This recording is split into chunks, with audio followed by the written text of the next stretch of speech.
cette période-là que nous avons travaillé pour faire ce qu'il fallait pour recréer la grande famille RDA. Et il y a eu le congrès ordinaire, le premier congrès de réunification et le congrès ordinaire qui a suivi. Et donc, le dernier congrès, je ne me suis pas présenté. Donc, je ne pense pas que ce que vous dites puisse être une réalité. Ce qu'on a pu constater très souvent dans le RDA, c'est que beaucoup ont pensé que le RDA, les gens ont fait une affaire de famille. Moi, ce n'est pas mon cas. Moi, mon père, il est militant anonyme dans le parti. Et je crois que j'ai eu la promotion que mes camarades ont bien voulu me faire par mon engagement et mes résultats politiques personnels. Alors, qu'est-ce qu'on peut retenir véritablement de votre présidence? Moi, je pense que j'ai fait des actions importantes qui peuvent donner la visibilité que moi j'avais de la chose. C'est moi qui ai initié la réconciliation entre l'Union Sonaise et RDA et le PSP. En tant qu'héritier politique de Modibo Keïta, nous avons fait ça avec les enfants de Fili Dabo Sissoko et de Amadou Ndiko. Je crois que tout le Mali a été témoin de ça. Et pour ceux qui savent lire, c'était un événement qui était extrêmement important. Nous n'avons pas eu l'accompagnement certainement qu'il fallait pour renforcer les choses. Mais je pense que c'est un acte qu'on peut citer. La deuxième chose, c'est ce dont on vient de parler, c'est la réunification de la grande famille RDA. Je pense que ça aussi, cela traduit la clarté d'une certaine vision. Parce que moi, je suis convaincu que c'est seulement ensemble qu'on est fort, pas divisé. Et j'ai fait, à la tête du RDA, ce que j'ai pu y faire avec mes camarades. Nous avons quand même réunifié le BEJA et l'USRDA et tous ceux qui ont bien voulu venir avec nous. Je pense que ça, c'est un acte important et duquel on peut tirer des enseignements, même si tout n'est pas parfait. Ça montre bien notre volonté de bien faire les choses. Et autre chose importante que nous avons réussi, toutes les générations qui ont piloté le RDA après le coup d'État, disons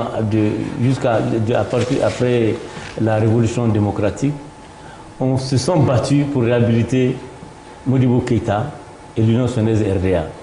Je peux dire avec beaucoup de fierté que c'est étant président de l'UMRDA que j'ai obtenu, avec l'accompagnement du président Ibrahim Boubacar Keïta, une année entière consacrée à cette activité que j'ai pilotée moi-même.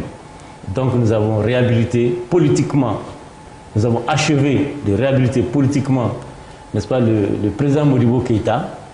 Ce n'était pas facile. Et nous avons réhabilité son parti politique, l'Union Sonaise RDA. Je pense que ça, ce sont des actions que très peu d'hommes politiques peuvent quand même citer à leur action. Donc le RDA est un parti de référence pour cela. Nous pouvons citer des choses qui peuvent indiquer une vision, qui peuvent indiquer des actions politiques de grande notoriété. Voilà, ce n'est pas simplement les réunions, aller aux élections et tout ça. Nous avons fait ça pour notre pays et nous avons fait ça pour notre parti. Donc je voudrais simplement m'en arrêter ici. On peut aussi ajouter que notre parti est un des tout premiers partis à avoir décidé de soutenir la candidature d'Ibrahim Boubacar Keïta.